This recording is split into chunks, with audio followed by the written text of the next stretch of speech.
What if everything you thought you knew about Hinduism was only the surface? What if beneath the festivals, the deities, the rituals, and the temples, there was an entire ocean of philosophical depth that most people never get close to touching? Today, we are going to go there.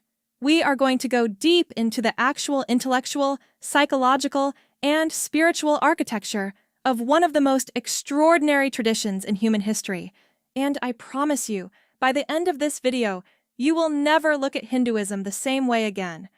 Here is the thing about Hinduism that makes it genuinely unlike anything else you will encounter.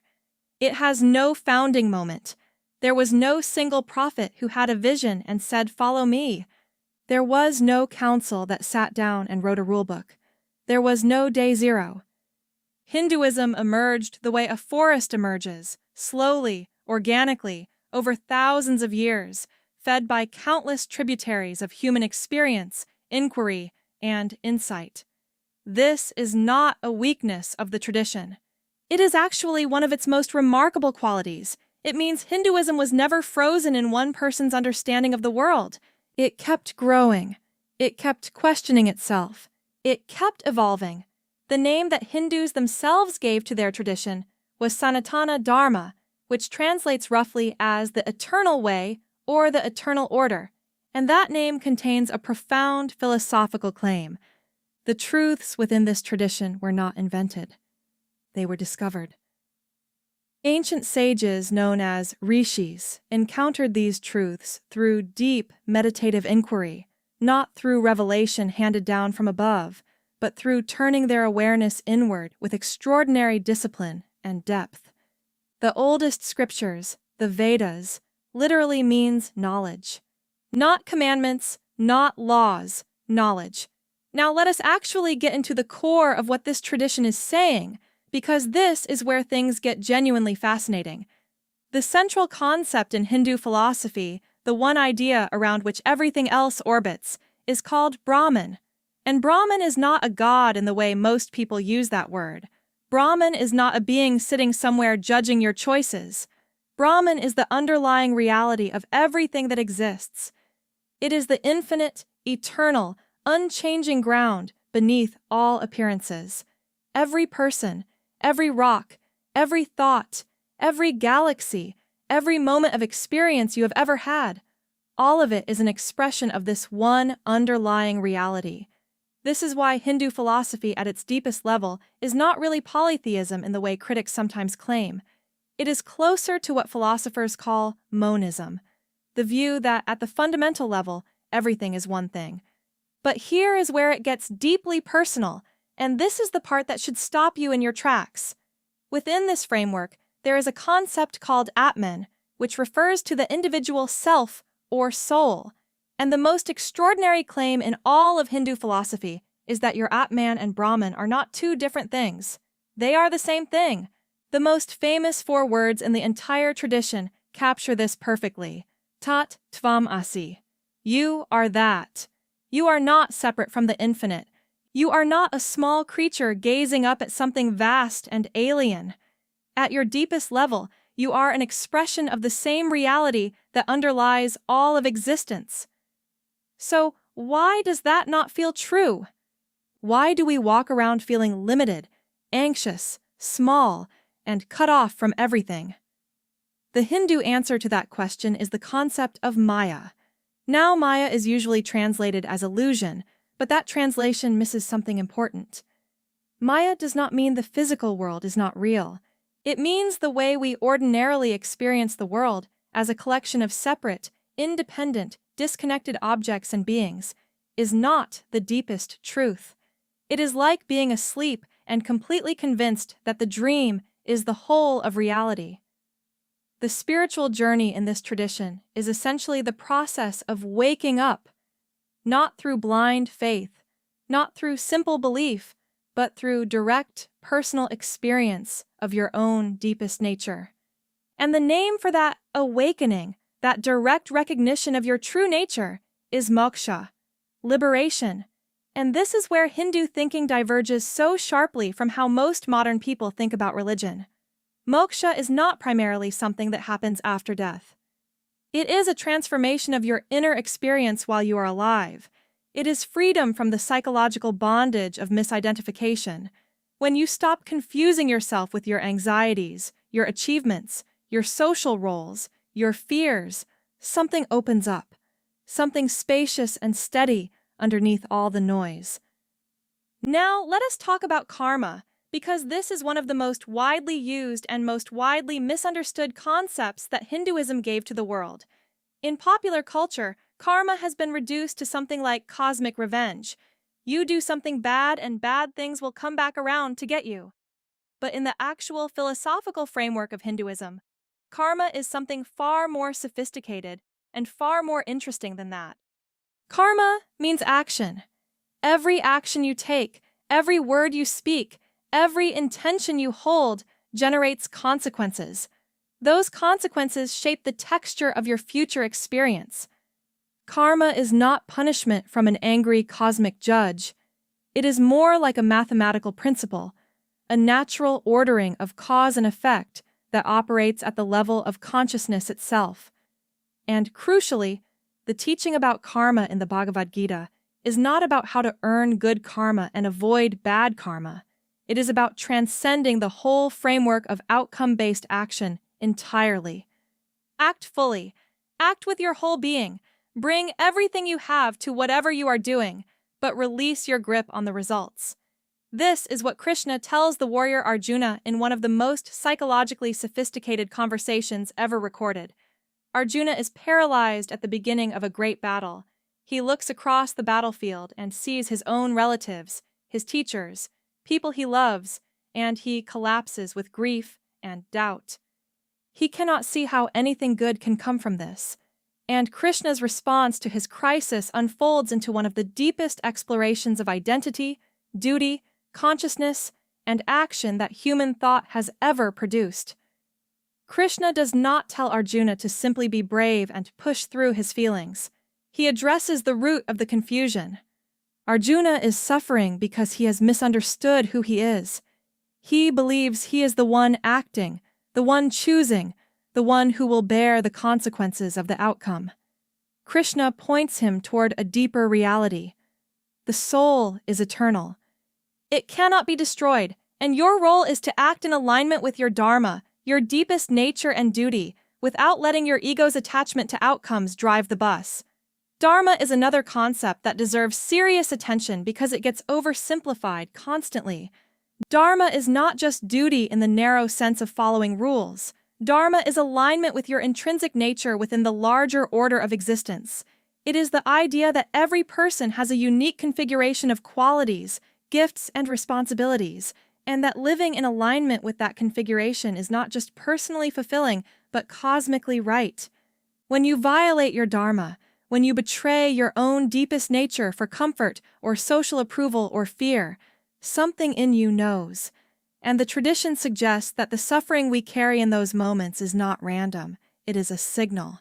Now, let us look at the extraordinary variety of paths that Hindu philosophy offers for the journey toward moksha, because this is where the tradition's genius for human psychology really shows up. Unlike many religious traditions that prescribe one path for everyone, Hinduism recognized something that modern psychology has spent the last 100 years trying to establish scientifically. People are genuinely different, not just in preference, but in the way their consciousness is structured.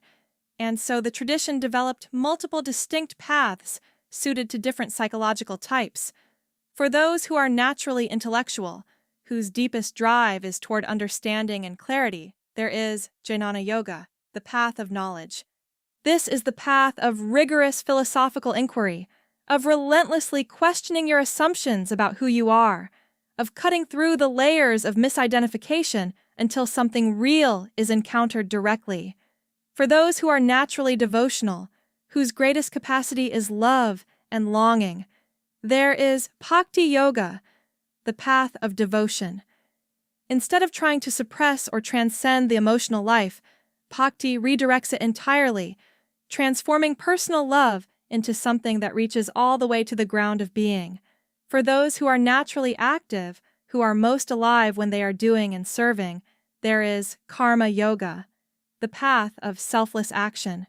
And for those who are drawn to direct inner investigation through systematic training of attention, there is Raja Yoga, which is essentially a rigorous science of consciousness that predates modern neuroscience by thousands of years. The Yoga Sutras, a text that systematizes this meditative path, opens with a definition that is shockingly precise. Yoga is the stilling of the fluctuations of the mind. That is it. Not a posture, not a wellness practice. The quieting of mental turbulence so that something deeper can be directly perceived. When you look at what modern neuroscience is saying about the default mode network, about the way the brain's narrative self-referential processing generates anxiety and psychological suffering when it runs unchecked, and then you look at what these ancient texts were pointing toward, the convergence is striking and hard to dismiss. The deities of Hinduism deserve a deeper look too, because this is where outsiders often get completely lost.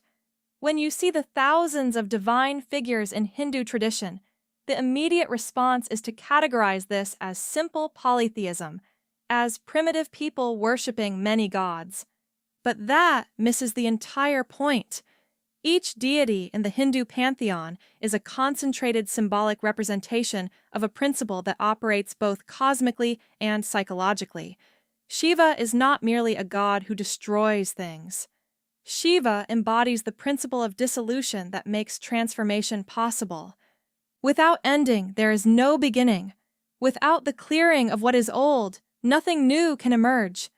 Vishnu embodies preservation, the principle that sustains continuity and order through constant change. Saraswati is not just a goddess of music and learning. She embodies the principle of discernment, of clarity, of the intelligence that can distinguish truth from appearance. Kali, who frightens people with her fierce iconography, represents the destruction of egoic illusion specifically. She is terrifying to the ego. She is liberating to the soul. These are not competing supernatural beings. They are what depth psychologists would later call archetypes, universal patterns of consciousness wearing mythological clothing to make them accessible and emotionally engaging to human minds. The temple itself is designed as a symbolic body. The innermost sanctuary corresponds to the heart. The structure is built as a representation of the human being and the cosmos simultaneously, because in this framework, those two things are ultimately the same.